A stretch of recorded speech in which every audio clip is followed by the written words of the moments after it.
ایک صحابی نے عرض کیا یا رسول اللہ میں فلاں سے محبت کرتا ہوں. آپ نے فرمایا تم نے اسے بتایا؟ کوئی صحیح و دماغ آدمی کوالٹی اور کوانٹٹی میں تمیز کر سکتا ہے، اور وہ شخص تو یقیناً ہی کر سکتا ہوگا جو حق اور باطل میں تمیز بن کر آیا. جان نکل رہی ہو، دشواری ہو رہی ہو تو آس پاس جی سورہ یاسین پڑھیں. انہوں نے کہا کتاب زندگی کو کتاب موت بنا دیا معاذ اللہ. ایسا حلیہ تھا، ایسا حلیہ تھا، ایسے بات کرتے تھے، ایسے ہنستے تھے، ایسے مسکراتے تھے.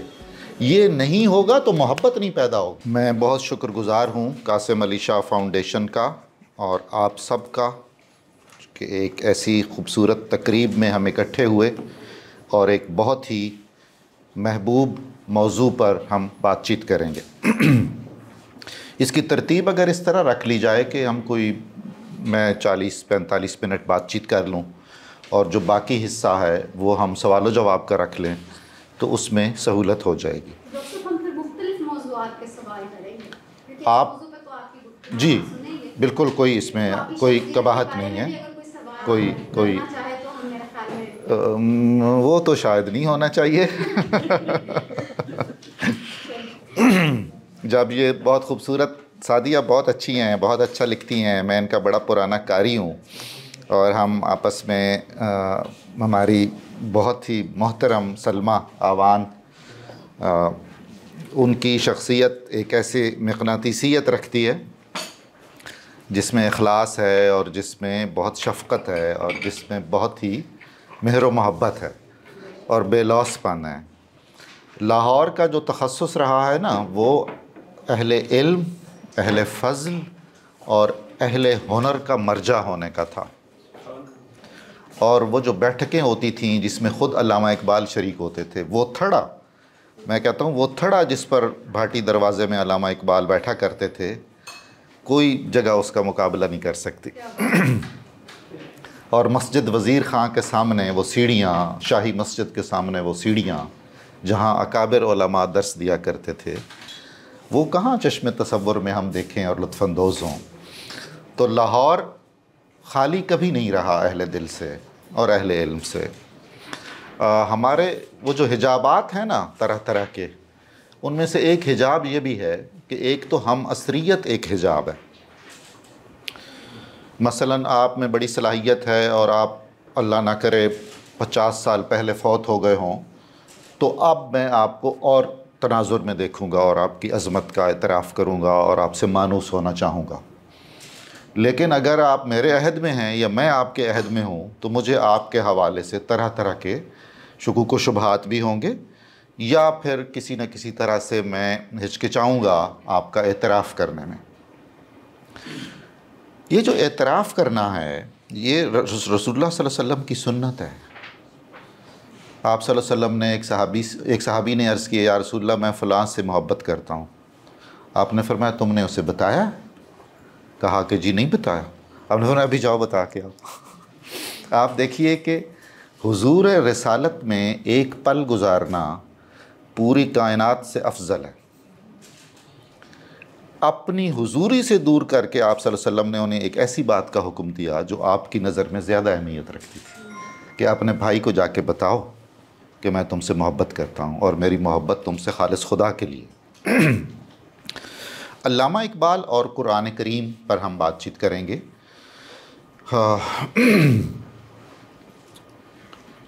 کچھ میں کوشش کروں گا کہ کچھ اشعار بہت زیادہ نہ آپ کو سناؤں اس موضوع پر، کیونکہ وہ کلیشے ہو چکی ہوئے ہیں بہت سارے اقبالیات کے حوالے سے موضوع، اور کوئی ایسی بات کرنا جو معنی خیز بھی ہو اور ایک کسی نئے زاویے سے ہمیں کچھ سکھا سکے، بتا سکے، وہ زیادہ مفید ہے.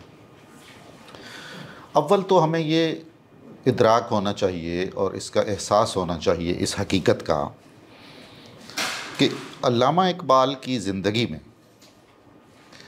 جتنا انہوں نے قرآن کریم کو پڑھا، سمجھنے کی کوشش کی اور شعوری طور پر اس سے کسب فیض کرنے کی کوشش کی، ایسی استثنائی مثالیں چند ہی ہوگی.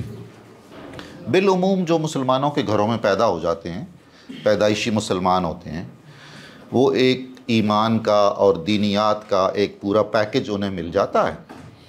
اس کو وہ رسمی اور روایتی طور پر آگے لے کر بڑھ رہے ہوتے ہیں۔ ان کے اعتقاد میں ہوتا ہے کہ ایک خدا ہے جس کا ایک خاص تصور ہمیں اہل مذہب نے دیا ہے، ایک رسول ہیں صلی اللہ علیہ وآلہ وسلم، ان کے یہ آداب ہیں اور ان کا یہ مرتبہ ہے، اور ایک وحی الہی ہے جو متشکل ہو کر قرآن کریم کی صورت میں ہمارے سامنے موجود ہے، اور فلاں فلاں فلاں فلاں۔ اور ہم اس اعتبار سے بھی ہمیشہ بدقسمت رہے کہ ہمارے علم میں اور ہمارے عمل میں، ہماری آگاہی میں اور ہمارے احوال میں ہمیشہ ایک خلیج رہی، اور وہ خلیج بڑھتی چلی گئی۔ مثال کے طور پر آپ اور میں، ہم نے جو نصابات پڑھے اس میں جو اچھائیاں دیکھیں، عملی طور پر اگر وہ ہمیں معاشرے میں نظر نہیں آ رہی یا بہت کم نظر آ رہی ہیں، تو لا محالہ ہماری شخصیت میں ایک خلا معرض وجود میں آئے گا۔ آگاہی میں اور احوال میں خلیج جتنی کم ہوگی اتنا ایک مستحکم شخصیت کے ظہور میں آنے کا امکان بڑھ جاتا ہے۔ تو ایسی فضا میں جہاں امت مسلمہ کثرت سے ہے، اور اللہ کے رسول صلی اللہ علیہ وسلم نے یہ فرمایا ہے کہ میں تمہاری کثرت پر قیامت کے دن فخر کروں گا، بلکہ میں وہ ضرور بتانا چاہتا ہوں کہ ہر داعی، ہر مبلغ، ہر اچھا پیغام پھیلانے والے کی زندگی میں کچھ لمحات ایسے آتے ہیں کہ اسے یہ احساس ہوتا ہے کہ شاید یہ سب کچھ بہت اچھا اور معیاری نہیں ہو رہا۔ ابھی یہ جو آیت، جو صورت تلاوت فرمائی گئی، وہ بھی ایک ایسے ہی مومنٹ میں رسول اللہ صلی اللہ علیہ وسلم پر نازل ہوئی۔ تو آپ کی ایک حدیث ہے کہ قیامت کے دن میدان محشر میں انبیاء آئیں گے اپنے اپنے جھنڈے لے کر۔ کچھ انبیاء آئیں گے، ان کے ساتھ 15-20 لوگ ہوں گے۔ یار جلیل القدر پیغمبر، ساری زندگی اس نے تبلیغ کی ہے، اور وہ 10-15 لوگ ان کے ساتھ ہوں گے۔ پھر آپ صلی اللہ علیہ وسلم نے فرمایا کہ بعض انبیاء ایسے ہوں گے کہ ان کے ساتھ 2-3 لوگ ہوں گے، پوری زندگی کی کمائی۔ پھر رسول اللہ صلی اللہ علیہ وسلم نے فرمایا بعض انبیاء ایسے ہوں گے کہ وہ خود ہوں گے اور ان کا جھنڈا ہوگا۔ اس اللہ کے رسول اور اس اللہ کے پیغمبر نے بھی اس معاشرے میں خود پر عائد فریضہ رسالت اور فریضہ نبوت ادا کیا، اور شاکر رہا بارگاہ الہی میں، اور ایک طرح سے فتح مندی اور نصرت الہی کا جھنڈا لے کر وہ میدان محشر میں آیا کہ آپ نے جو کچھ مجھے اسائنمنٹ دی تھی میں مکمل کر کے آ گیا، اتنا ہی میرے اختیار میں تھا۔ وہاں رسول اللہ صلی اللہ علیہ وسلم نے فرمایا کہ لیکن جب میں آؤں گا جھنڈا لے کے تو پھر میں فخر کروں گا تم پر۔ اب ہم اگر صرف اسی نقطہ نظر سے دیکھ لیں کہ اللہ کے رسول صلی اللہ علیہ وسلم امت پر فخر کریں گے، تو کثرت امت مطلوب تھی یا معیار امت مطلوب تھا؟ کوئی صحیح الدماغ آدمی کوالٹی اور کوانٹٹی میں تمیز کر سکتا ہے، اور وہ شخص تو یقیناً ہی کر سکتا ہوگا جو حق اور باطل میں تمیز بن کر آیا، جس کا وجود خود آیت الہی ہے۔ وہ جاء الحق و وزہق الباطل جو ہے نا، وہ حق رسول اللہ صلی اللہ علیہ وسلم ہے۔ تو کیا ہم اپنے اخلاق اور کردار اور شعور کے اعتبار سے اور اپنے رویوں کے اعتبار سے اس قابل ہیں کہ رسول کریم صلی اللہ علیہ وسلم کے لیے باعث مسرت ہو سکیں؟ اقبال جیسا عاشق رسول اور عاشق قرآن، انہوں نے جو یہ کہا تھا نا کہ اگر اول تو بڑا ہی کرم ہے اے اللہ اگر آپ قیامت کے روز میرا حساب نہ لیں، بڑی ہی بندہ پروری ہے، بڑی ہی رحمت ہے، ور حساب امرا تو بینی ناگزیر از نگاہ مصطفیٰ پنہان بگیر۔ اور اگر میرا حساب لینا ہی ہے تو رسول اللہ کے سامنے نہ لیجیے گا۔ یہ دیکھیے، یہ جو تعلق بالرسول ہے اور اس کے جو تقاضے ہیں، یہ مسنگ لنک ہو گیا ہماری زندگیوں میں عمومی طور پر۔ اب ہم اس طرح کی حضوری کی کیفیت بھی نہیں محسوس کرتے، اور خدا اور رسول کے سامنے اس نوعیت کی جواب دہی کا احساس بھی ہمارے ہاں کمتر پڑتا جا رہا ہے۔ میں آگے چل کر ایک اور بات بھی بیان کروں گا جو اس حوالے سے بہت ضروری ہوگی۔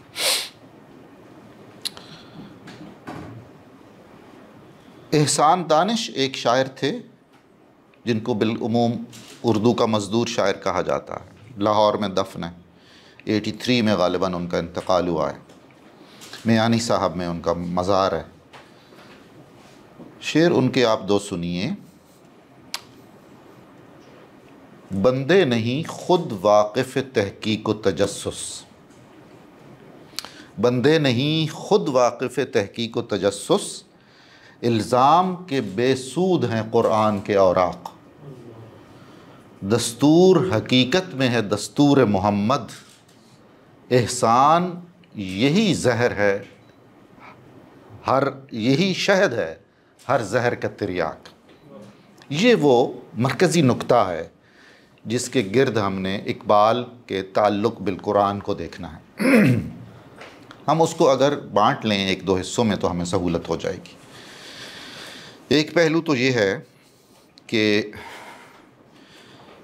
قرآن کریم اقبال کی نظر میں جو اس کا صحیح مرتبہ ہے وہ کب ہوا؟ ظاہر ہے وہ میچور لائف میں ہوا۔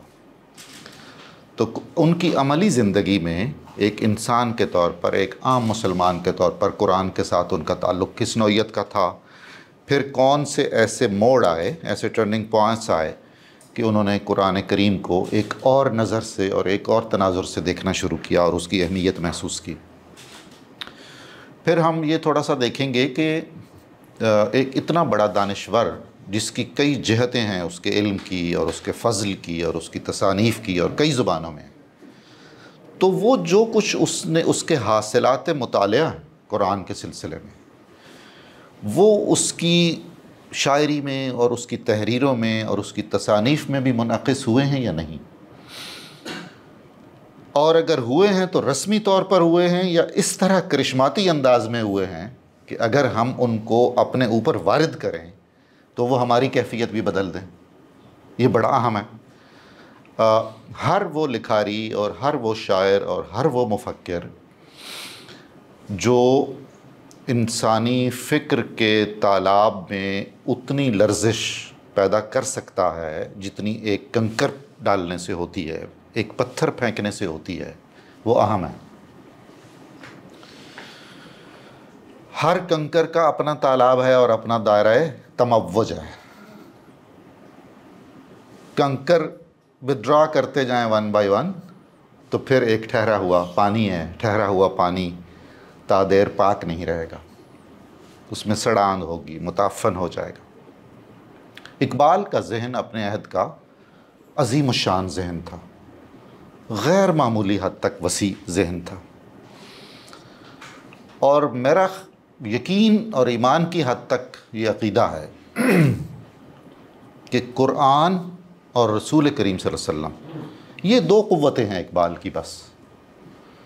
انہوں نے جو ظاہری قوتیں حاصل کیں مغرب کے علوم و فنون سے، انہوں نے خود کہا کہ یہ تو حجابات ہیں سارے، اور انہوں نے کہا کہ مجھے وہ درس فرنگ آج یاد آتے ہیں۔ آپ کو معلوم ہونا چاہیے کہ انہوں نے مغرب کے جلیل القدر ترین فلسفیوں کے سامنے بیٹھ کے پڑھا،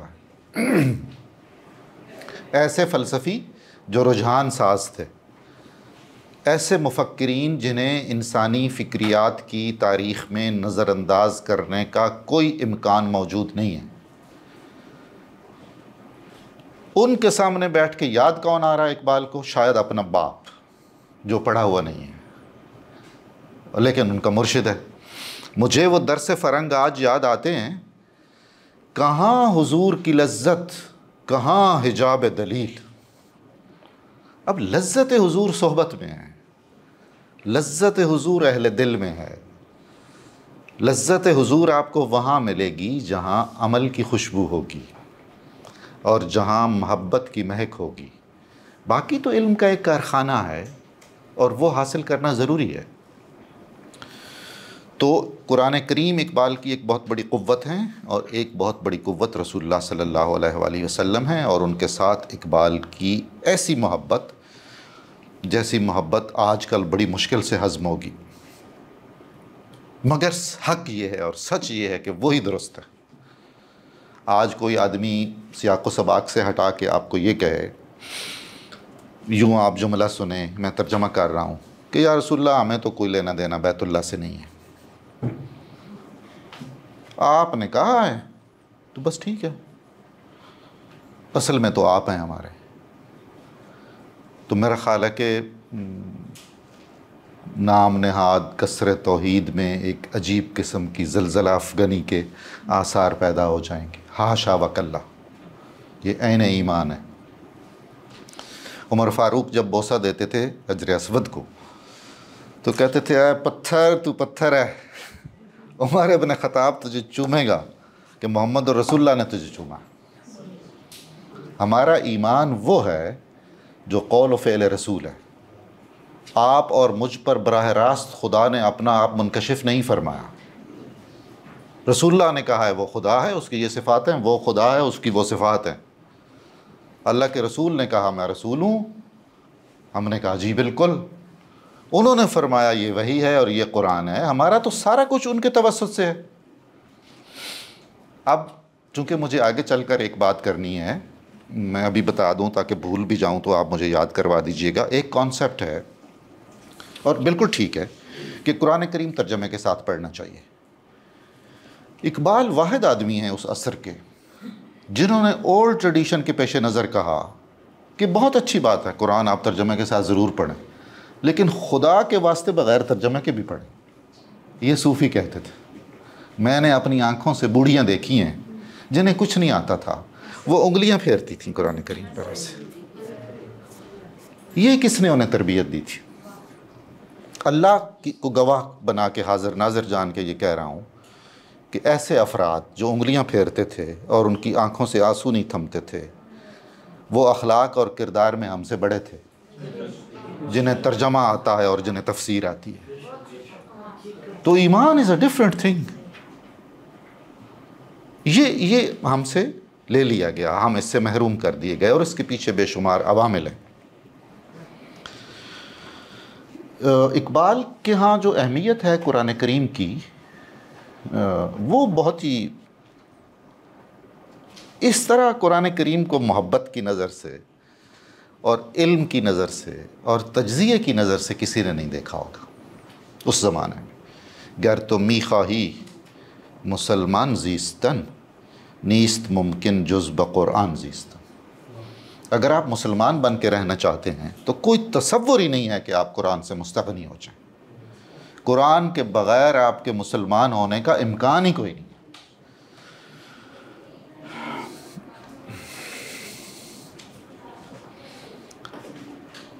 دوسرا ایک پہلو جو عام طور پر بہت کم بیان ہوتا ہے قرآن کے تناظر میں، قرآن کے کچھ تراجم ہیں، قرآن کی کچھ تفسیر ہیں، کچھ متخصصین علم قرآن ہیں، کچھ تجوید کرنے والے ہیں، کچھ قرأت کرنے والے ہیں۔ اس میں ایک قبیلہ ایسا ہے جو شاعروں اور ادیبوں کا قبیلہ ہے اور صوفیوں کا قبیلہ ہے۔ شاعروں، ادیبوں اور صوفیوں کا پیش کیا گیا قرآنی یا تفسیری ادب بھی بہت اہمیت کا حامل ہے، اور جو تاریخ اسلام کی نامور شخصیات ہیں، دانشور ہوں، فلسفی ہوں، شاعر ہوں، ادیب ہوں، ان کا قرآن سے تعلق اپنے حساب کتاب سے اپنے عہد میں بالکل ویسا ہی تھا جیسے اقبال کا تھا۔ حافظ شیرازی آپ نے نام سنا ہوا، فارسی کے ایک شاعر ہیں۔ نہ صرف حافظ قرآن تھے بلکہ 7 قرأتوں کے امام تھے، بلکہ شیراز کے دارالقرآن کے ڈائریکٹر جنرل تھے۔ یہ پہلو نہیں نظر آتا ہمیں۔ کیوں نظر نہیں آتا؟ حکیم صنائی عظیم الشان شاعر ہیں جن سے براہ راست متاثر ہوئے ہیں اقبال، فرید الدین عطار ہیں، شیخ سعدی ہیں، اور سب سے بڑھ کے حضرت مولانا جلال الدین رومی ہیں۔ یہ اپنے اپنے انداز کے مفسر قرآن ہیں۔ صوفیانہ تفاسیر پر جرمنی میں اور فرنچ میں اور فلاں فلاں جگہ تک تو پی ایچ ڈی ہو چکا ہو، اور پاکستان میں اس کی خبر ہی نہ ہو۔ قرآن کے دروازوں پر دستک دینے کے اسلوب بھی اپنے ہیں اور دروازے بھی مختلف ہیں۔ اندر حقیقت ایک ہی ہے. تو ہمیں سارے رنگ اور سارے ذائقے دیکھنے اور چکھنے چاہیے نا.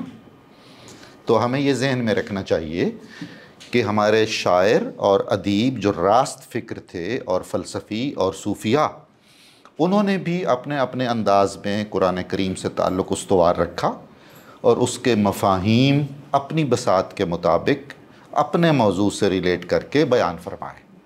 اور وہ بھی ایک بہت بیش بہا وہ ہے ہمارے لیے ذخیرہ ادبیات قرآن. اور اس میں علامہ اقبال اپنے عہد میں استثنائی. جیسا کہ جلال الدین رومی اپنے زمانے میں بے مثال تھے اس فن میں. یہ ان دو شخصیتوں میں جو مماثلتیں ہیں اور جن کی آپس میں جو محبت ہے، اقبال کی تو اظہاری اور ان کی روحانی، جلال الدین رومی کی. کوئی تو ہے نا کہ وہاں ان کا ایک علامتی مزار بن گیا ہے قونیہ میں. جب سائنس کیسے ثابت کرے اس محبت اور اس تعلق کو؟ اگر یہ اس طرح کی کوئی چیز ہوتی تو ثابت ہو جاتی. یہ ہے، ہمیں تو معلوم ہے جب ہم عالم ارواح میں تھے تو اللہ کے رسول نے فرمایا ہے کہ وہاں جن روحوں کی آپس میں ذرا سلام دعا تھی وہ اس دنیا میں بھی ایک دوسرے کے بہت قریب ہو کر اطمینان اور آسائش محسوس کریں گے.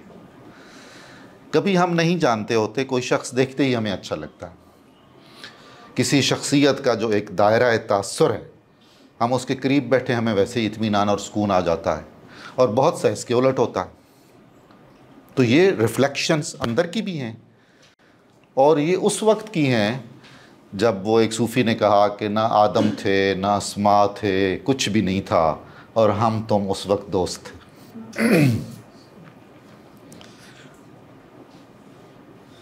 جلال الدین رومی اور علامہ اقبال، رومی کا تو شاعری ہے نا زیادہ، اور 2-3 نثر کی کتابیں ہیں. اقبال کا 3 زبانوں میں کام ہے اور نثر میں بھی ہے، انگریزی میں خاص طور پر.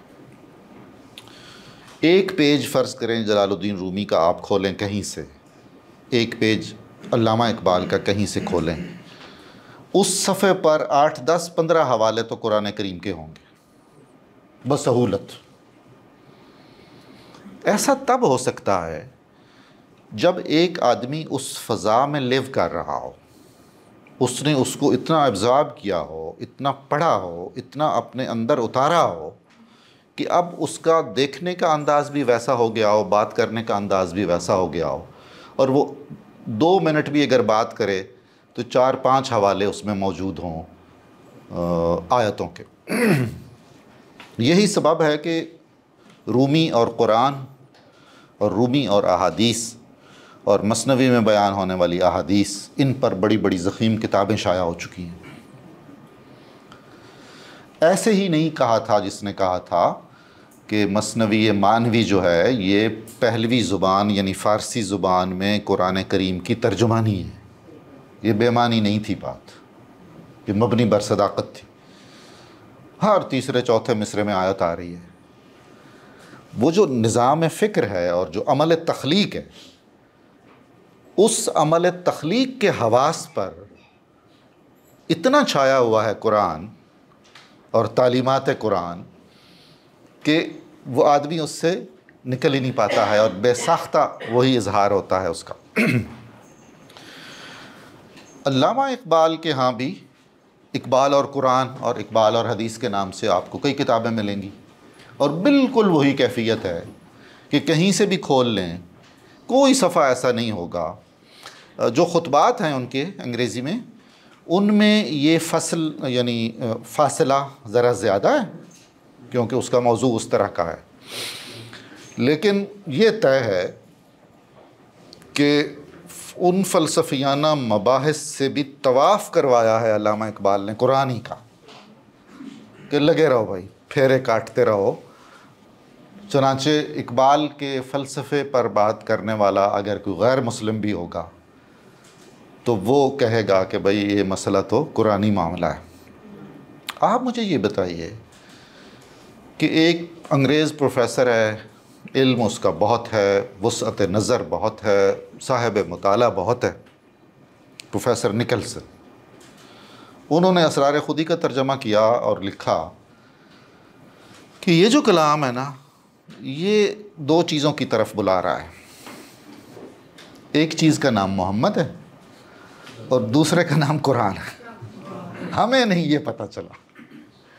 نکلسن کی تو فارسی انہوں نے سیکھی تھی، ہمارے آباء و اجداد کو تو براہ راست فارسی آتی تھی. نکلسن تو ظاہراً اس نعمت ایمان سے بھی خالی تھے جو اللہ تعالیٰ نے ہمیں جھونگے میں دے دی. تو ان کو معلوم ہو گیا کہ یہ جو پیغام ہے یہ محمد صلی اللہ علیہ وسلم کا پیغام ہے اور یہ قرآن کا توسیعی پیغام ہے. ہم تک یہ خبر نہ پہنچ پائی. یہ خود اقبال کو احساس تھا اور انہیں ہونا بھی چاہیے تھا. انہوں نے ایک عجیب دعا کی ہے. ایسی دعا بہت ہی زیادہ صادق عاشق کے بغیر کوئی نہیں کر سکتا. انہوں نے کہا ہے کہ یا رسول، نہیں، اللہ سے خطاب کرتے ہوئے کہتے ہیں کہ میں نے جو کچھ بھی لکھا ہے اگر اس میں قرآن کے خلاف ایک رتی بھر بھی کچھ ہے تو قیامت کے دن مجھے رسول اللہ صلی اللہ علیہ وسلم کے پاؤں چومنے کی نعمت سے محروم کر دے. یہ ان کا کمال ہے. یعنی اقبال کے لیے بہشت بری سے بڑھ کے بھی جو نعمت ہے روز محشر وہ دیدار مصطفیٰ ہے اور آپ کے پاؤں کو بوسہ دینا. اور ایک آدمی اس بڑی نعمت کی قسم کھا کے کہہ رہا ہے کہ اگر میرے کلام میں خلاف قرآن ایک لفظ بھی ہے، بی نصیب از بوسہ پاک ان مرا، روز محشر خار و رسوا کن مرا. قیامت کے دن آپ مجھے رسوا اور ذلیل و خوار کیجئے گا اور رسول اللہ صلی اللہ علیہ وسلم کے پاؤں چومنے سے روک دیجئے گا. اس کا مطلب ہے کہنے والے کو پتہ ہے کہ وہ اس نے کیا کہا ہے، کس کیفیت میں کہا ہے، کیا مقاصد پیش نظر رکھ کے کہا ہے. وہ کیا ہے کہ جی سوئے قطار می کشم ناقہ بی زمام را. کیا مجھے شاعر نہ کہیے، میں تو ان اونٹوں کو واپس اس قطار میں لانا چاہ رہا ہوں جو رسی توڑا کے قطار سے باہر چلے گئے، اور اس قافلے کا رخ ہے سوئے حجاز. آپ واپس آئیے اپنی قطار میں اور اچھے بچے بن کے سیدھے منہ القبلہ شریف اور مدینہ شریف کے چلیے. یہ ان کا لب لباب ہے جو میں نے عرض کیا. مجھے نہیں معلوم آپ میں سے کسی کا تجربہ ہے یا نہیں، میرا ہے تجربہ. ہمارے پنجاب میں ایک روایت تھی، صبح کی نماز کے بعد خاندان کے بڑے، جس میں عورتیں بھی تھیں اور بڑے مرد بھی ہوتے تھے، وہ ایک خاص لے میں تھوڑا سا اونچی آواز میں تلاوت قرآن کرتے تھے، چاہے ایک رکوع پڑھتے ہوں. بچے جب سو اور جاگ رہے ہوتے تھے تو ان کے کانوں میں وہ آواز جاتی تھی اور اس کے بعد وہ بیدار ہوتے تھے پوری طرح. یہ رسم نہیں ہے. علامہ اقبال خوش قسمت تھے کہ انہوں نے اس فضا میں آنکھ کھولی اور کم از کم 4 آوازیں قرآن کریم کی ان کے کانوں میں گونجتی تھیں اور وہ اٹھتے تھے. ایک باپ کی، ایک ماں کی اور 2 بہنوں کی. 4 ستونوں پر محبت قرآن کھڑی ہے اقبال کے اندر. اور اس بچپن کے اس کیفیت میں جب ہم ایک صاف سلیٹ ہوتے ہیں، خواہی نہ خواہی وہ نقش مرتسم ہوتے ہیں. علامہ اقبال نے بعد میں بڑے بڑے قاریوں سے قرآن کریم سنا، آپ کے شاید علم میں ہوگا، اور بہت ہی کثرت سے روتے تھے. اور آخری عمر میں انہوں نے کہا کہ یار کوئی وہ ہے سیدھے سے بہت زیادہ جو پڑھے لکھے پنجابی نہ ہوں، جن کو تجوید اور قرأت نہ آتی ہو، اس لہجے میں کوئی قرآن شریف پڑھنے والا ہے، سناؤ مجھے اس کی آواز سے سناؤ. خود خوش الحان تھے، قرآن کریم بہت خوبصورت پڑھتے تھے، اور اللہ کی آزمائش تھی کہ جب وہ بیمار ہو گئے اور ان کی آواز ختم ہو گئی تو انہوں نے کہا سب سے زیادہ قلق مجھے اس کا ہے کہ میں قرآن نہیں پڑھ سکتا. جو قرآن علامہ کے زیر مطالعہ رہا، زیر تلاوت رہا، اس کو کئی بار دھوپ لگا کے سکھایا گیا ہوا تھا، آنسوؤں میں تر ہو جاتا تھا۔ ان کے حاضر باش تمام احباب نے اور ان کے اہل خاندان نے یہ لکھا ہے۔ کوئی تصور نہیں ہے کہ علامہ اقبال زندہ ہوں، صحت مند ہوں، سلامت ہوں اور ان کی صبح قرآن کریم کی تلاوت کے بغیر نہ چھوٹے مجھ سے لندن میں بھی آداب سحر خیزی۔ تو سحر خیزی کا مطلب جم جانا نہیں ہے۔ تو ان کو سنوایا گیا، پھر ایک کوئی دیہاتی یا تانگا بان تھا، وہ حافظ قرآن تھا، اس کو لے آئے اور کہتے ہیں کہ اس دن اقبال اتنا روئے کہ ان کے جو تھے خادم علی بخش، اور انہوں نے کہا کہ یہ کہیں وفات نہ پا جائیں، تو اس کو زیادہ پھر نہیں پڑھنے دیا گیا۔ علامہ اقبال نے اپنی ساری کتابیں، وہ بہت کم کتابیں رکھتے تھے، انہیں اللہ نے عجیب استعداد دی تھی کہ کتاب کا مطالعہ کیا، کتاب اندر اتاری اور یا کسی کو گفٹ کر دی یا کسی لائبریری میں بھجوا دی۔ تو ان کے پاس مستقل رہنے والی کتابوں کی تعداد 100 سے 200 سے زیادہ نہیں تھی۔ وہ انہوں نے اپنی وصیت کے مطابق اسلامیہ کالج سول لائنز کو ہدیہ کر دیں، جو وہاں موجود ہیں وہ ذخیرہ۔ اس میں انہوں نے یہ وصیت کی کہ میرا یہ جو قرآن کریم کا نسخہ ہے، یہ میرے بیٹے جاوید کو دیا جائے۔ اور پھر بیٹے کو بھی انہوں نے کہا، جاوید نامہ میں آخری چیپٹر جو ہے خطاب بجاوید، اور جاوید کو سمبلائز کر کے مسلم امہ کے نوجوانوں سے خطاب کیا، تو اس میں انہوں نے تلاوت قرآن کی اور قرآن کے قریب ہونے کی خصوصی وصیت کی اور نصیحت کی، اور اپنا ذاتی تجربہ بتایا کہ ایسا کرنے سے یہ ایک ایسا نسخہ کیمیا ہے جو اخلاقی اعتبار سے اور انسانی اعتبار سے ہمیں بہت بلند بنا سکتا ہے۔ عام مسلمان سے ہٹ کر جو اقبال کا نقطہ نظر بنا قرآن کریم کے بارے میں، اس میں ان کے بچپن کا ایک واقعہ لڑکپن کا، یعنی انہوں نے لکھا ہے کہ وہ ایف اے میں پڑھ رہے تھے، ایف اے میں پڑھ رہے تھے تو 17-18 سال کے ہوں گے۔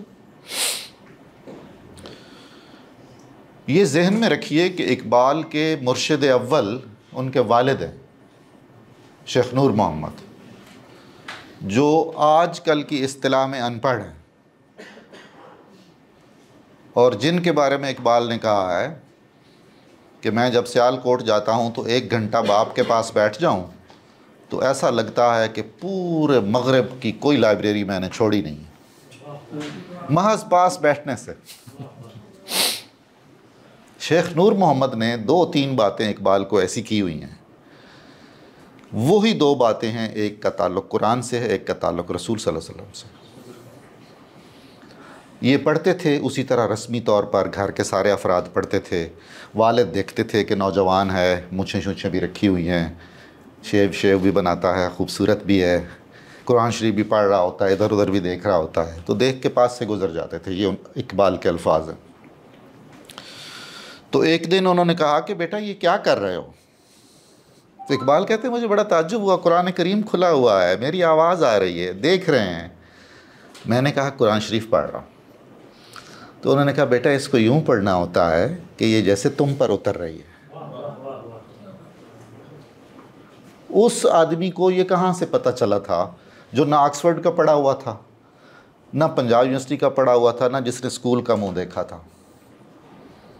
اس سے بڑا کوئی صوفی تھا؟ پھر اس سے بڑا کوئی رمز آشنائے روم و تبریز تھا کہ بیٹا یہ تو یوں پڑھنا ہے کہ جیسے تم پہ اتر رہا ہے؟ یہ وہ نقطہ آغاز ہے قرآن کریم کے ساتھ تعلق میں، ایک موڑ اقبال کی زندگی میں۔ پھر تب اقبال نے کہا تیرے ضمیر پہ جب تک نہ ہو نزول کتاب، گرہ کشا ہے نہ راضی نہ صاحب کشاف۔ یہ شیخ نور محمد کا فیضان ہے۔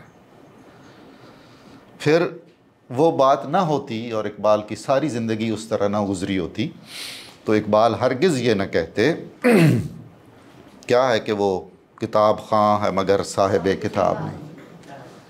صاحب کتاب کا یہ مطلب یہ ہے کہ یہ خط میرے نام آیا ہے اور میں نے سنبھال کے رکھنا ہے، آپ سے مجھے محبت ہے اور آپ مجھے ایک چٹ بھی دیں گے تو وہ چٹ شاید میری 4-5 نسلوں تک تو میں سنبھال کے رکھنے کی کوشش کروں گا۔ اور ایسا ہے، میرے گھر میں انبار ہے۔ قرآن کریم کے لیے میرے سینے میں بھی کوئی خاص جگہ نہیں ہے، دماغ میں بھی جگہ نہیں ہے، گھر میں بھی جگہ نہیں ہے، وہ میں نے ایک اونچے طاق پہ احترام سے رکھا ہوا ہے۔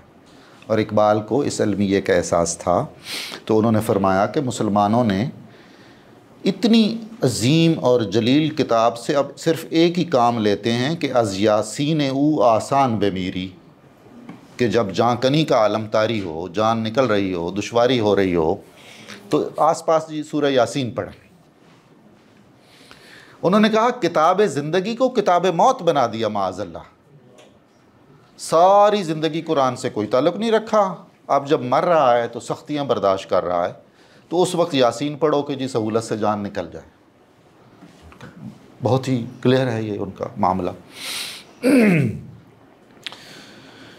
شیخ نور محمد کا جو دوسرا بڑا کارنامہ ہے، رسول اللہ صلی اللہ علیہ وسلم سے اقبال کو، بلکہ یوں کر سمجھ لیجئے کہ انہوں نے پکڑ کے اقبال کو رسول اللہ صلی اللہ علیہ وسلم کے حوالے کر دیا۔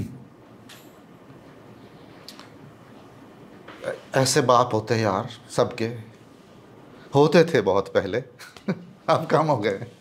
ایسی مائیں تھیں، ماں بھی تو دیکھو نا، باپ ایک آدمی کے ہاں مشین چلا چلا کے سلائی کرتا ہے اور اپنی محنت کی اجرت لے کے آتا ہے، تو ماں کہتی ہے کہ نہیں، جس کے پاس آپ کام کرتے ہیں اس کا رزق مشکوک ہے، اس سے میرا بیٹا نہیں پرورش پائے گا۔ بھئی وہ تو مشقت کر کے اپنے پیسے لے کے آتے تھے، درزی تھے۔ دوسرا واقعہ جو میں عرض کروں جو رسول اللہ صلی اللہ علیہ وسلم سے توسل کا ہے، وہ یہ ہے کہ اقبال نے خود لکھا کہ میں لاہور سے چھٹی پر گھر گیا ہوا تھا اور دروازے پر ایک مانگنے والا آتا تھا اور بار بار آتا تھا، اور میں نے 1-2 بار تو بڑے پیار محبت سے اسے کچھ دے دلا کے رخصت بھی کیا، وہ پھر آ جا، پھر میں نے اس کے ساتھ مس بیہیو کیا۔ جو آدمی اپنی غلطی کا اعتراف کرتا ہے وہ بڑا آدمی ہوتا ہے۔ جو غلطی کا اعتراف کرتا ہے یقین جانیے اس کی ضروری ہے کہ اصلاح ہو جائے۔ جو اپنی غلطی کی پردہ پوشی کرے گا غیر ضروری اور اس کو جسٹیفائی کرنے میں لگ جائے گا، اس کی اصلاح کبھی نہیں ہوگی۔ باپ عام طور پر مداخلت نہیں کرتے تھے بچوں کے کسی بھی کام میں، کہ تصوف یہ سکھاتا ہے کہ ہر وقت آپ نے لٹھ لے کے پیچھے نہیں رہنا، آپ نے موٹی موٹی بات پہ رہنا ہے اور بس اللہ کے حوالے رکھنا ہے۔ تو کہتے ہیں میں والد نے بلایا اور وہ رو رہے تھے اور کانپ رہے تھے۔ یہ دیکھیے نا، ایمان کا یہ درجہ کب نصیب ہوتا ہے اور کیسے نصیب ہوتا ہے۔ انہوں نے کہا میرے بیٹے، میں محسوس کر رہا ہوں کہ رسول اللہ صلی اللہ علیہ وسلم کے سامنے ہوں، اور آپ مجھے یہ فرما رہے ہیں کہ اے نور محمد، میں نے اپنی امت کا ایک نوجوان تمہیں دیا جو بڑا صلاحیت والا ہے، تم نے اس کی اتنی تربیت بھی نہیں کی، اس کو یہ بھی نہیں پتا کہ وَأَمَّا السَّائِلَ فَلَا تَنْهَرْ ہے۔ تو میں محسوس کر رہا ہوں کہ میرے سامنے رسول اللہ صلی اللہ علیہ وسلم ہے اور میری جواب طلبی کر رہے ہیں، تمہیں شرم آنی چاہیے، تم نے یہ کیا کیا ہے اور کیوں کیا، اس سے معافی مانگو۔ اب یہ وہ لمحہ ہے سچ میں، کیونکہ جب تک ذاتی محبت نہ ہو باپ سے یا ماں سے یا کسی قریبی سے، اس وقت تک بہت زیادہ اثر پذیری کا عمل نہیں شروع ہوتا۔ اور دور جدید نے ہمیں رشتوں ناتوں سے اور ایون درس و تدریس میں بھی لا تعلقی سکھائی ہے، تاکہ ہمیں ایک مہارت حاصل ہو جائے، روح مہارت حاصل نہ ہو، تربیت حاصل نہ ہو، علم حاصل ہو تربیت حاصل نہ ہو۔ تو اقبال نے معافی مانگی، کہتے ہیں میں جب بھی سوچتا ہوں، جب وہ بیان کر رہے تھے کہہ رہے تھے اس وقت بھی میں یہ سوچ رہا ہوں نا اپنے باپ کی وہ کیفیت، تو مجھے پسینہ آ رہا ہے کہ میرا اچھا باپ، نرم دل، حوصلے والا، وہ رو بھی رہا تھا، کانپ بھی رہا تھا کہ اللہ کے رسول مجھ سے پوچھ رہے ہیں کہ اے نور محمد، ایک نوجوان اپنی امت کا تجھے دیا ہے، تو نے اس کی اتنی تربیت بھی نہیں کی، میں کیا جواب دوں؟ یہ جو جواب رسول بارگاہ رسالت میں جواب دہی کا احساس ہے، یہ بھی باپ سے منتقل ہوا ان کے یہاں۔ دوسرا مرحلہ یہ ہے، اچھا یہ تلاوت کا معمول ان کا زندگی بھر جاری رہا، جب تک ان کی آواز سلامت رہی وہ اسی انداز میں کبھی خوش الحانی سے اور کبھی دیسی لہن سے پڑھتے تھے، تلاوت کرتے تھے، سارے راوی ان کے اسی طرح بتاتے ہیں۔ اس کے بعد جب آواز ان کی بیٹھ گئی تو پھر وہ دل میں پڑھتے تھے، ظاہر ہے آواز تو نکل نہیں سکتی تھی، اور اس پر ان کا اطمینان نہیں ہوتا تھا۔ اب یہ ذہن میں رکھیے کہ پرانی تربیت میں یا پرانے نظام اخلاق میں یہ ہے، اور اب تو جدید بھی ماڈرن سائنس یہ کہتی ہے،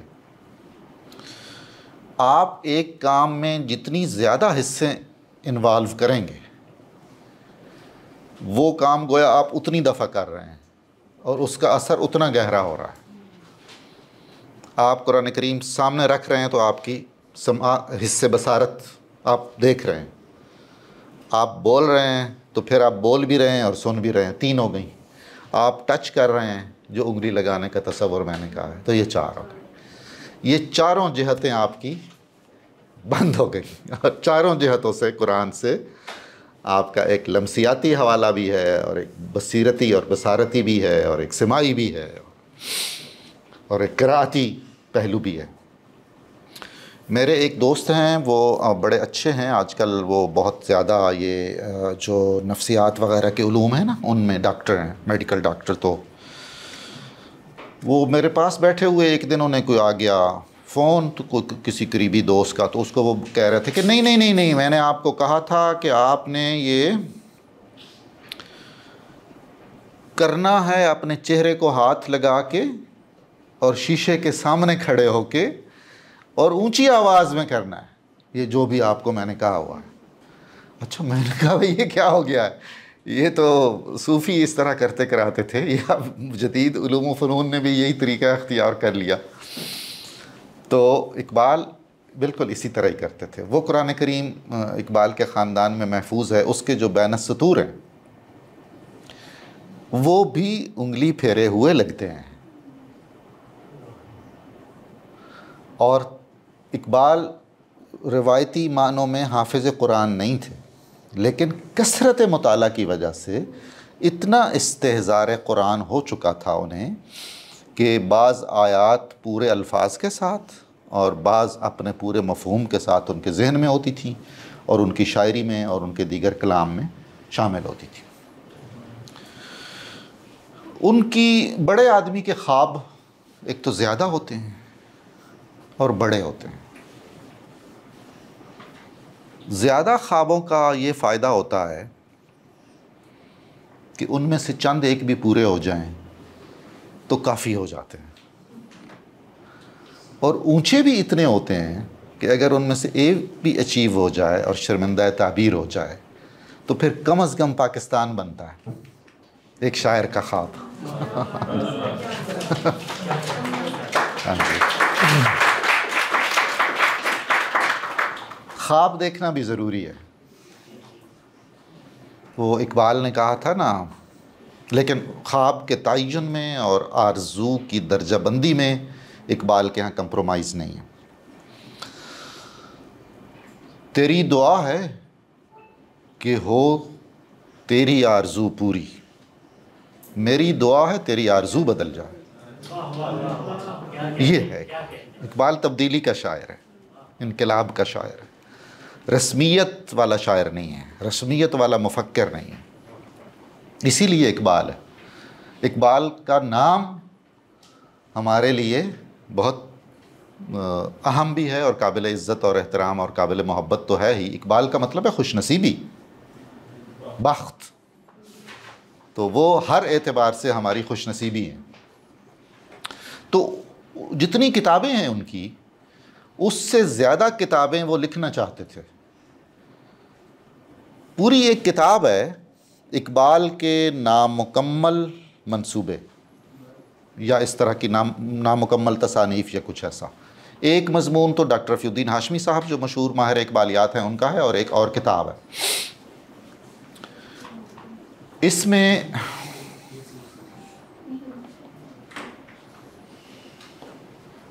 میں فلاں لکھنا چاہتا ہوں، فلاں لکھنا چاہتا ہوں، فلاں کتاب لکھنا چاہتا ہوں، فلاں کتاب لکھنا چاہتا ہوں، اور آخری عمر کی سب سے بڑی جو ان کی خواہش ہے، جو کثرت سے انہوں نے بیان کی ہے، وہ ایک تفسیر قرآن نوعیت کی چیز ہے، جس کو وہ کبھی کہتے ہیں قرآن پر کچھ نوٹس، کبھی کہتے ہیں قرآن کی تعبیر نو، کبھی کہتے ہیں قرآن کی تعلیمات کا عصری فقہی یا اصول فقہ کے معیارات کے ساتھ تقابل.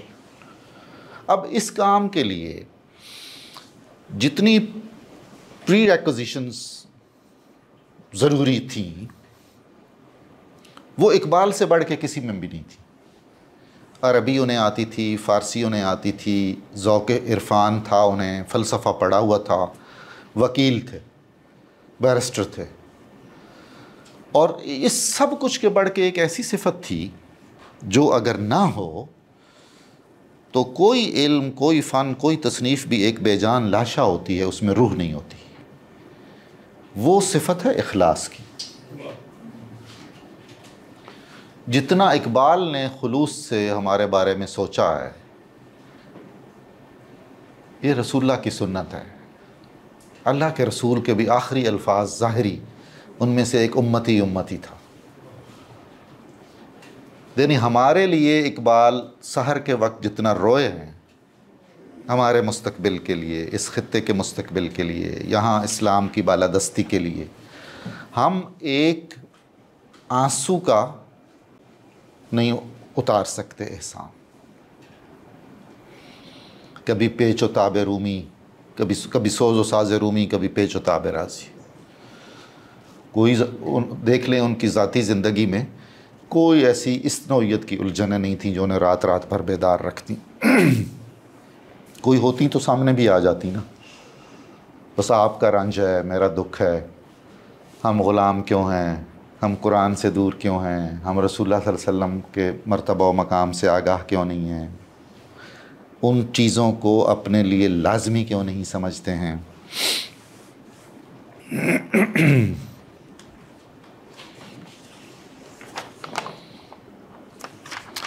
ایک خط میں انہوں نے لکھا ہے، ایک ان کے دوست تھے نیاز الدین نیاز، قرآن کثرت سے پڑھنا چاہیے تاکہ قلب محمدی نسبت پیدا کرے. محمدی نسبت، وہ کہہ سکتے تھے خداوندی نسبت، ایک ہی چیز ہے لیکن سیدھے رستے پہ رہے ہیں کہ محمدی نسبت پیدا کرے. اس نسبت محمدیہ کی تولید کے لیے، یعنی اس کے پیدا ہونے کے لیے، جنریٹ ہونے کے لیے ضروری نہیں کہ قرآن کے معنی بھی آتے ہوں. یہ بات اب اکثر آپ دیکھیں گے کہ سیرت پر بات کرتے ہوئے ایک ایسا رجحان بن گیا ہے کہ جناب آپ نا اخلاقیات اور وہ زندگی کی جو چیزیں ہیں وہ زیادہ بیان کریں. یار ہم نے تو رسول اللہ کا حلیہ بھی بیان کرنا عبادت میں سے ہے. میں کیوں نہ بیان کروں ان کی زلفیں ایسی تھیں، ان کا چہرہ انور ایسا تھا، جن کو شمائل کہا جاتا ہے. وہ اخلاق جس شخص کا ہے اس شخص پر بھی تو مجھے کچھ کہنا ہے نا. آپ سارے کے سارے ایمان کو صرف منحصر کر دیں کہ آپ صرف اخلاقیات جو ہے، جو اسوہ ہے، جو سیرت ہے، بالکل سارا آنکھوں پہ. ہمارے اکابر علماء اس مسئلے میں بڑے واضح تھے. آپ کو احادیث کے مجموعوں میں شمائل کا باب الگ ملے گا. ایسا حلیہ تھا، ایسا حلیہ تھا، ایسے بات کرتے تھے، ایسے ہنستے تھے، ایسے مسکراتے تھے. یہ نہیں ہوگا تو محبت نہیں پیدا ہوگی. اس کا حصہ ہے پورا. اگلا مرحلہ ہے ان سارے مجموعہ احادیث میں باب فضائل ہے. رسول اللہ کی فضیلتیں کیا ہیں، جیسے باب معجزات ہے. پھر ہے اسوہ. میری محبت تو آپ سے ہو کوئی نہیں، میں آپ کے مرتبے اور مقام سے تو واقف نہ ہوں، تو آپ تصور فرماتے ہیں کہ میں آپ کی اقتدا شروع کر دوں گا؟ سوال ہی نہیں پیدا ہوتا۔ میں آپ سے محبت کروں گا، آپ کو ایک قابل تقلید نمونہ سمجھوں گا شعوری طور پر، تو میرے لیے مفید ہے کہ آپ کا اخلاق کیا ہے، آپ کا کردار کیا ہے، آپ کی سیرت طیبہ کیا ہے۔ یہ تو آپ ایسے مطالبہ کرنے کی کوشش ہے کہ کسی درخت پر چوٹی کی طرف سے چڑھ کے دکھائیں، یعنی تنے کی طرف سے چڑھنا منطقی بھی ہے اور آسان بھی ہے۔ اسی طرح بالکل جی وہ ایسے قرآن کریم کے ترجمے کے ساتھ اور تفسیر کے ساتھ اور فلاں فلاں، اس میں بھی اقبال نے بڑی کمال کی بات کی کہ قرآن کریم دو اعتبار سے تو ہمارے ہاں شدید مظلوم ہے۔ ایک اس اعتبار سے مظلوم ہے کہ ہم اس کو پڑھتے نہیں ہیں اور اس کی روشنی اپنی عملی زندگیوں میں نہیں لے آتے، اور دوسرا اس اعتبار سے مظلوم ہے کہ جس کو اور کوئی کام نہیں ہوتا وہ قرآن کریم کا ترجمہ لکھنا شروع کر دیتا ہے۔ یہ ان کے الفاظ ہیں۔ ہمیں قرآن نے کہا ہے وَيُضِلُّ بِهِ كَثِيرًا وَيَهْدِي بِهِ كَثِيرًا۔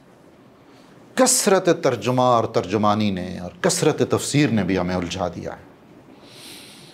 یہ جو ہم منتشر ہیں اعتقادی سطح پر، نفسیاتی سطح پر، ذاتی سطح پر، اور ہمیں ایک معیار مطلوب ارتکاز درکار ہے، وہ پھیلاؤ میں ارتکاز نہیں ہوگا نا، وہ تو کنسنٹریشن میں ارتکاز ہوگا۔ آپ کو سمٹنا ہوگا، مرکز پہ اپنے دھوپ سمٹتی ہے جس طرح، یوں رفتہ رفتہ تیرے قریب آ رہا ہوں میں۔ ایک فنکشن دھوپ کا ہے پھیلنا، اور اسی پھیلاؤ کا ایک حصہ ہے واپس اپنے مرجع کی طرف آنا۔ انا للہ و انا الیہ راجعون کا سارا فلسفہ یہی ہے، وہاں سے چلے تھے وہیں تک جائیں گے۔ وہ جو ارتکاز ہے، اسی لیے کہا جاتا ہے کہ ایک ایج میں آپ بہت زیادہ پڑھیں، یہ کریں وہ کریں، جتنا پڑھ سکتے ہیں پڑھیں، پھر مرتکز ہو جائیں آپ۔ یہ بھی اقبال کے ہاں بڑی عجیب سند ہے۔ انہوں نے لکھا ہے کہ میں اب تو بالکل کچھ نہیں پڑھتا، آخری 7-8 سال کی بات ہے، یعنی آپ سمجھ لیجئے کہ 1930 کے آس پاس کی کیفیت ہے جو کئی سال برقرار رہی۔ میں کچھ نہیں پڑھتا سوائے قرآن کریم کے اور مثنوی مولانا روم کے، یہ کنسنٹریشن۔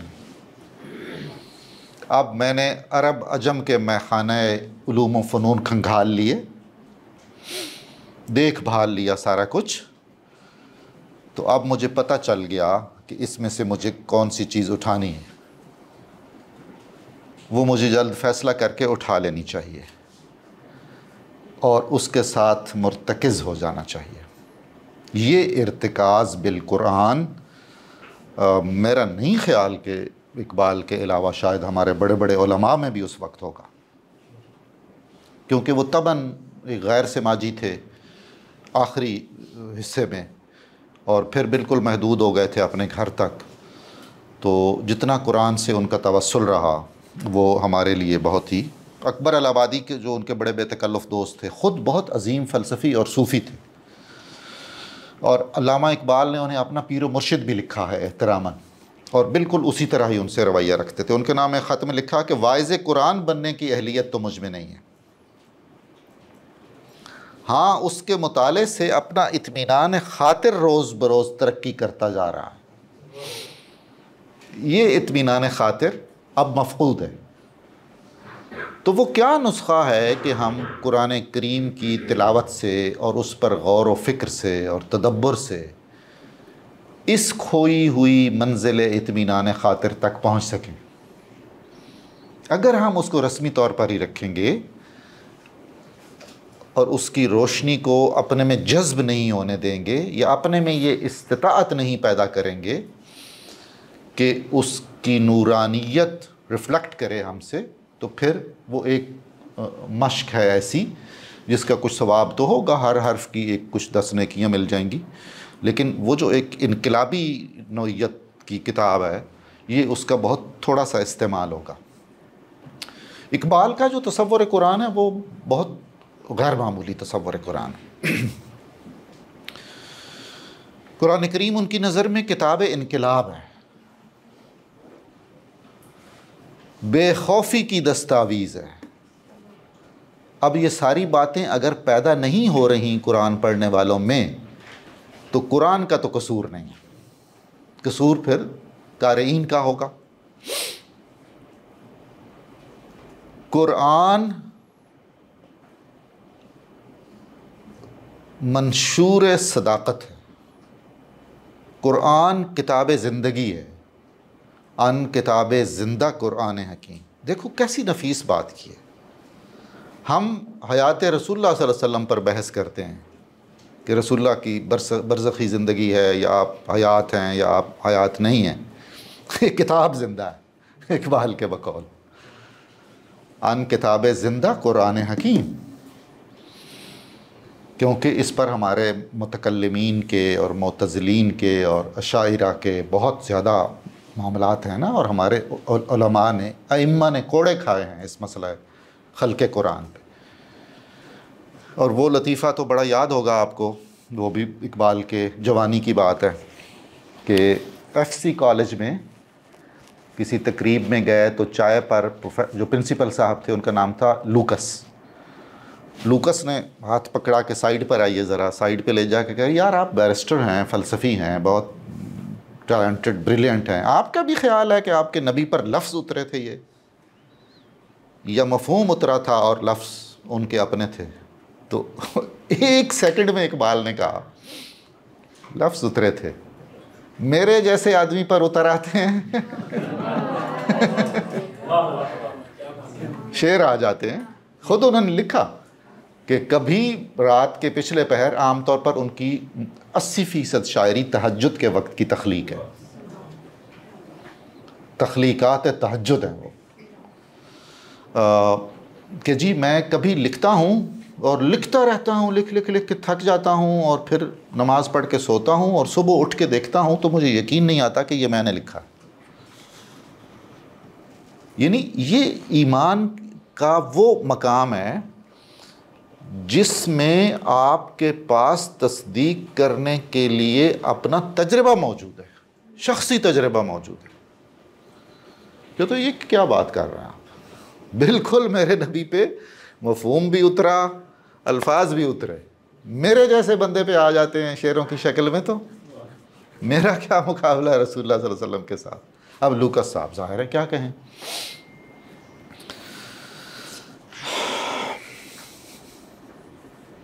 ہاں ایک اور اہم بات، حضرت علی سے منسوب ایک قول ہے جو اقبال نے ایک اور الفاظ میں اس کو اختیار بھی کیا ہے، اپریشیٹ بھی کیا ہے، کہ قرآن کو ہر زمانہ اپنے حساب سے تفسیر کرتا ہے۔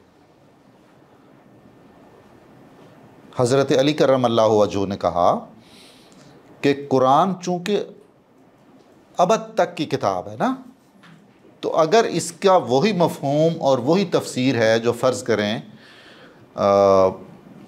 فخر الدین رازی لکھ گئے، یا کشاف والے زمخشری لکھ گئے، یا تفہیم القرآن کے مولانا مودودی لکھ گئے، یا تدبر قرآن والے لکھ گئے، تو اس کا مطلب ہے کہ پھر آگے تو نہیں بڑھ رہی، رک گئی کہیں۔ تو یہ ایسی کتاب ہے، اس میں یہ صلاحیت ہے اور اتنے خزانے مخفی ہیں ان کے الفاظ ہیں یہ، کہ ہر آنے والا زمانہ اس کو نئے انداز میں دیکھے گا اور نئے حقائق نکالے گا اس میں سے۔ اس میں وہ حقائق موجود ہیں جن تک ہم اپنے حساب سے ہماری ایکسس نہیں ہوتی، لیکن کسی کے لیے تو ہوگی، کسی عہد کے لیے تو ہوگی۔ انقلابی اگر قرآن کریم زندگی میں اور طرز فکر میں انقلاب نہیں پیدا کر سکتا تو اقبال کے نزدیک وہ مطالعہ قرآن ناقص ہے معاذ اللہ، اس سینس میں کہ جو اس کے مقاصد ہیں وہ پورے نہیں ہو رہے۔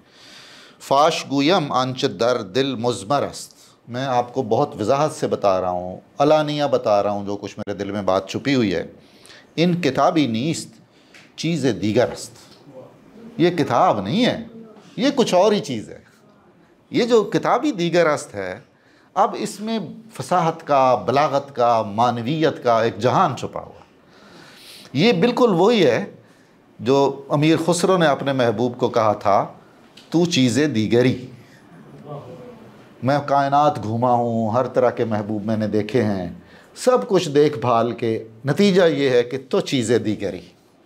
اس کے بعد اس سے بڑا خراج تحسین چونکہ ہو نہیں سکتا. الفاظ کی اپنی حد بندیاں ہیں، الفاظ کی اپنی محدودیتیں ہیں. وہ کہتے ہیں کہ جب یہ کتاب آپ کے دل میں اور جان میں اترتی ہے تو اس کو تبدیل کر دیتی ہے، آپ کی روح کو، آپ کی فکر کو اور آپ کی زندگی کو. اور جب یہ سارا کچھ تبدیل ہو گیا تو ممکن ہی نہیں ہے کہ دنیا تبدیل نہ ہو. ایک اور بات ذہن میں رکھیے، صوفیاء کرام پوری کائنات کو جہان اصغر کہتے ہیں، چھوٹی دنیا، اور ایک انڈیویجول کو جہان اکبر کہتے ہیں. ایک انسان ایک کائنات پر بھاری ہے. تو اگر ایک انقلاب معنوی جہان اکبر میں معرض وجود میں آ گیا تو جہان اصغر میں کیسے نہیں آئے گا؟ یہ وہی بات ہے جو اقبال نے کہی کہ وہ تو نہیں بدلتا تو اس کو بدل دے. کیا ہے؟ زمانہ بات و نسازد تو با زمانہ سے تیز. زمانہ اگر تیرے ساتھ ہموار نہیں ہے، رام نہیں ہوتا، تو اسے جبرن سیدھا کر. تجھ میں یہ قوت ہوگی جبرن سیدھا کرنے کی تو ہو جائے گا سیدھا. تنابیں کھینچ اس کی. بس میں ایک دو باتیں کر کے اور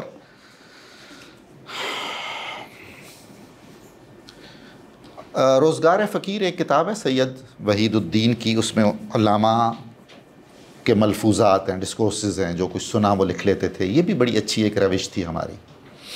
ہم لوگ اساتذہ کے، اپنے شیوخ کے، اپنے بڑوں کی باتیں لکھ لیا کرتے تھے کہ یہ بہت قیمتی ہیں. اب یہ سارا کچھ رزق ہوا ہوتا رہتا ہے، کہیں اس کے نہیں رہتے نقوش.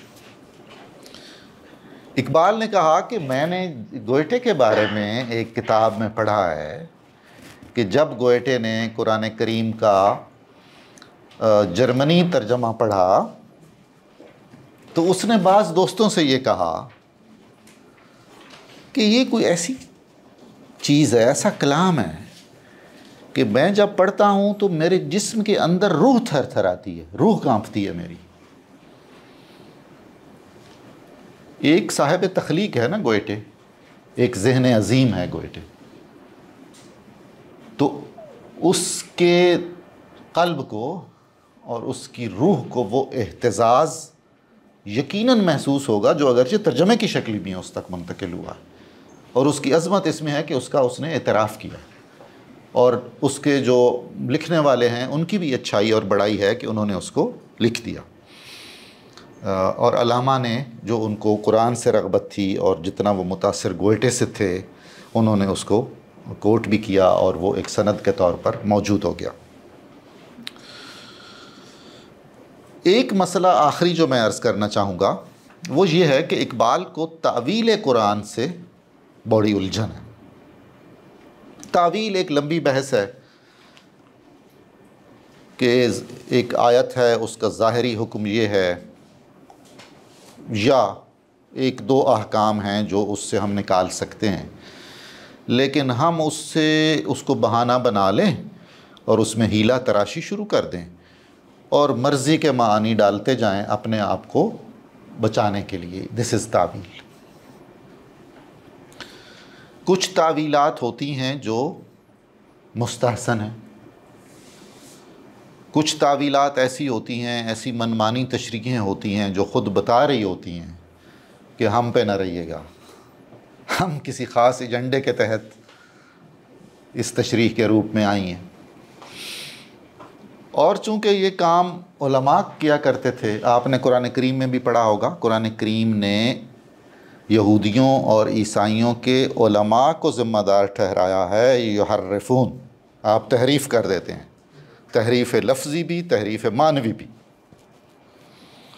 تعویل کے بعد اگلا زینہ تحریف کا ہوتا ہے۔ قرآن کریم کی حفاظت کا ذمہ اللہ نے لیا ہوا ہے، تو اس نے موجود رہنا ہے۔ اس میں تعویل ایک سرنگ ہے، ایک ایسی نقب ہے جو اقبال کی نظر میں پسندیدہ نہیں ہے۔ انہوں نے ایک بڑا ہنسی کا شعر کہا کہ یہ اب ہمارے علماء اور نئے ذہن کے لوگ قرآن کریم کی بعض ایسی تشریحیں کرتے ہیں کہ اللہ تعالیٰ، جبریل علیہ السلام اور رسول اللہ حیران رہ جاتے ہیں۔ اللہ ہے قرآن بھیجنے والا، جبریل ہے قرآن لانے والا، محمد الرسول اللہ کا سینہ اطہر وہ لوح محفوظ ہے جس پر قرآن اترا۔ ان تینوں کو تو پتہ نہیں اس مفہوم کا جو ہم بتا رہے ہیں۔ ولی تعویل شان در حیرت انداخت، خدا او جبرائیل و مصطفیٰ را، کہ یہ تعویل کا دروازہ ایسا کھل گیا ہے کہ اس سے خدا بھی حیران پریشان ہے، جبریل بھی حیران ہے کہ یار یہ بات تو ایسی تھی ہی کوئی نہیں، اور رسول اللہ صلی اللہ علیہ وسلم بھی حیران ہیں کہ بھائی یہ کیا ہو گیا۔ اردو میں انہوں نے وہ کہا کہ بجائے اس کے کہ ہم اپنے آپ کو بدلیں اور قرآن کے مطابق کرنے کی کوشش کریں، ہمیں آسان حل یہ نظر آتا ہے کہ ہم قرآن کو بدل لیں، یعنی کہ قرآن کے تعویل کر کے اس کے مفہوم کے اندر اپنے لیے رستے نکال لیں۔ خود بدلتے نہیں، قرآن کو بدل دیتے ہیں۔ ہوئے کس درجہ فقیہان حرم بے توفیق۔ اب یہاں بھی فقیہ کی بات آ گئی۔ ہماری جو فقہ ہے، علماء کرام بیٹھے ہیں، میں ڈر کے باتیں کرتا ہوں، دانشور اور صاحبان بصیرت بھی بیٹھے ہیں، تو ہماری فقہ کی کتابوں میں ایک باب الحیل ہوتا ہے، ہیلوں کا باب۔ ہیلوں کا باب یہ ہے کہ ایک حکم قطعی ہے، آپ نے کسی طریقے کوئی ایسا پیچ لڑائیں کہ اس سے آپ بچ جائیں، مسئلہ بھی حل ہو جائے اور آپ گناہگار بھی نہ بنیں۔ فرض کریں مجھ پر زکوٰۃ بنتی ہے، تو اس کا ایک ہیلہ یہ ہوگا کہ میں 11ویں مہینے میں یا پورا سال پورا ہونے سے پہلے اس میں سے کچھ حصہ اپنی بیوی کے نام رکھ لوں، میرے پاس ہی رہے گا کہ یہ میری بیگم کا، اتنے پیسے میرے بیٹے کے ہیں، اتنے بیٹی کے ہیں۔ جب 12 مہینے پورے ہو جائیں گے تو وہ پھر میرے ہوں گے، وہ مجھے دے دیں گے کہ ابو آپ لے لیجئے، اے میرے سرتاج آپ قبول فرمائیے۔ آپ پر زکوٰۃ واجب ہی نہیں ہوئی۔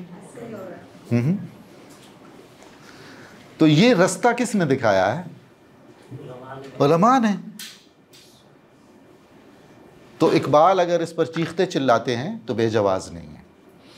میں آپ سب کا بہت شکر گزار ہوں، میں نے بس متفرق باتیں کی ہیں، کوئی ایک خاص نظم و ترتیب سے بہت کوئی آرائشی اور مرصعی گفتگو میں نہیں کر سکا ہوں، اور بالعموم اس کی وہ ہے بھی نہیں، مجھے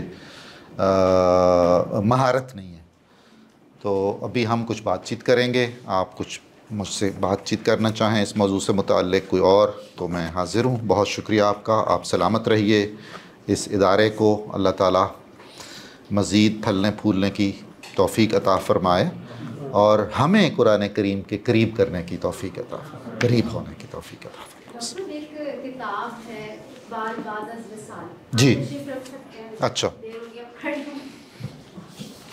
سب آپ کے علم میں ہوگی، آپ نے پڑھی ہوگی، جی جی جس میں اقبال کے روحانی جذبوں پر لوگوں کے خوابوں میں کیسے آئے، وہ سارا بہت ہی دلچسپ کتاب۔ اچھا، اس کے اندر ہے کہ اقبال کے جو ملازم تھے علی بخش جو تھے خادم، ان پر منکشف تھا اقبال کا یہ روحانی جہد جو تھی، اور وہ انہوں نے بتایا بھی بہت بعد میں کہ ان کے پاس رومی اور جی جب وہ انارکلی میں رہتے تھے، جی، اور وہ لسی بھی لے کر بالکل۔ یہ چیز اتنی مطلب، اچھا جب میں نے یہ کتاب پڑھی تو مجھ پہ بہت عجیب طرح کا ایک اثر، مجھے یوں لگا کہ ہم نے مجھے تو اقبال کے مزار پہ جانا چاہیے، جو تعلق میرا اقبال سے ہونا چاہیے وہ نہیں ہے، نہیں۔ پڑھتے ہوئے کالم لکھا اور میں رو رہی تھی، اس وقت دل میں سوچا کہ اقبال پہ جا کے فاتحہ پڑھنی ہے، اور میں آپ یقین کریں بغیر کسی پلاننگ کے ایک ہفتے کے بعد، مجھے نہیں پتا کہ کس طرح سے، وہ میرا پروگرام نہیں تھا مگر میں نے یہ دیکھا، ہم گئے، آپ کو جانا پڑا وہاں۔ مزار پہ میں کھڑی ہوئی تھی اور وہاں پہ مطلب مجھے لگا کہ یہ کوئی شاید وہ دعا کیسے قبول ہوئی، تو اس کے بھی تھوڑی روشنی ڈالی۔ ہاں بالکل، علامہ اقبال کی جو ذاتی زندگی ہے اس میں روحانیت کا پہلو غالب ہے، اور ان کے خاندان میں کچھ نسل در نسل کچھ روحانی پہلو ہیں، جن میں سے ایک چھوٹا سا پہلو ہے سچے خواب آنا۔ ہاں، چھوٹا سا پہلو ہے سچے خواب آنا۔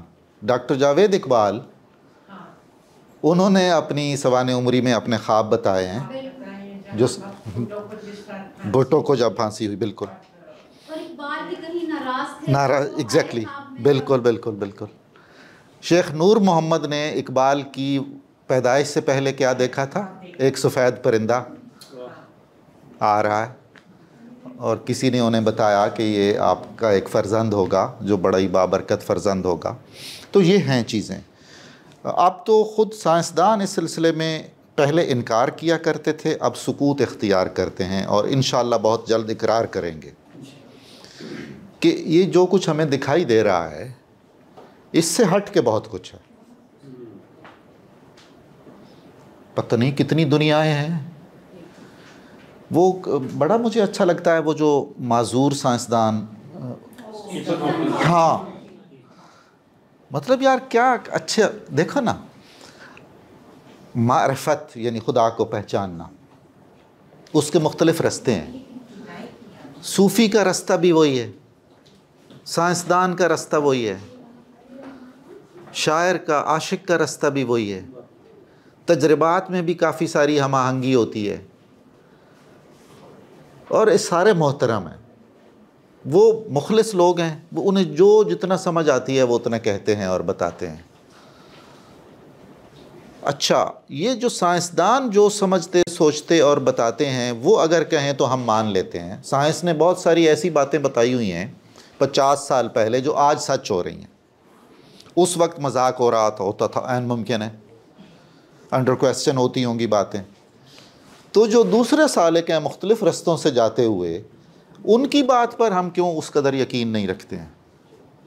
چونکہ ہم عادی ہیں، اپنی حصوں کے غلام ہیں، اور جو مادی چیزیں ہیں جو ٹچیبل ہیں، سن سکتے ہیں، دیکھ سکتے ہیں، وجود رکھتی ہیں ظاہری چیزیں، ان کو ہم ذرا جلدی مان لیتے ہیں۔ شاید یہ وجہ ہو۔ تو اقبال واقعی بہت زیادہ لوگوں کے اب تک فیضان ہے اقبال کا، اور اقبال کے مزار پر جا کر سچ مچ اس انداز میں اگر آدمی جائے تو اس کو کیفیت محسوس ہوتی ہے۔ خاص طور پر ایران اور ترکی میں سے پڑھے لکھے افراد لاہور میں داخل ایئرپورٹ کے بعد ان کی پہلی خواہش ہوتی ہے مزار اقبال پہ جانا، اور ہمارے ہاں ظاہر ہے بہت کم ہے۔ یہ چیز ہم اپنے بچوں تک کیسے منتقل کریں جو اسکولوں میں ہیں، جو کالج میں نوجوان ہیں؟ یہ جو اقبال کے ساتھ یہ جو زندہ تعلق جس کو ہم کہتے ہیں، یہ 9 نومبر والی چھٹی کا تعلق نہیں۔ ہاں بالکل، آپ صحیح کہہ رہے ہیں، بالکل صحیح کہہ رہے ہیں۔ میرا جو ذاتی تجربہ ہے، اور میں خود جس عمل تربیت سے گزرا ہوں، وہ میں نے انسان کے ذریعے علوم و فنون سیکھے ہیں، پہلے انسان سے وابستہ ہوا ہوں۔ دین بھی یہی ہے، قرآن کے ذریعے رسول اللہ کو نہ مانیے، رسول اللہ کو ذریعے قرآن کو مانیے۔ جناب ایک ہے کہ جیسے آج کل ایک بہت زیادہ رجحان ہو رہا ہے بچوں کو قرآن پاک حفظ کرنا، جی، تو ایک طبقہ یہ بھی ہے کہ جو یہ کہتا ہے کہ قرآن پاک فہم کے ساتھ ضروری ہے۔ آپ اس کو یعنی جو بہت زیادہ کثرت سے اب حفظ بچے کر رہے ہیں، آپ اس کے بارے میں کیا کہیں گے کہ یہ جو اس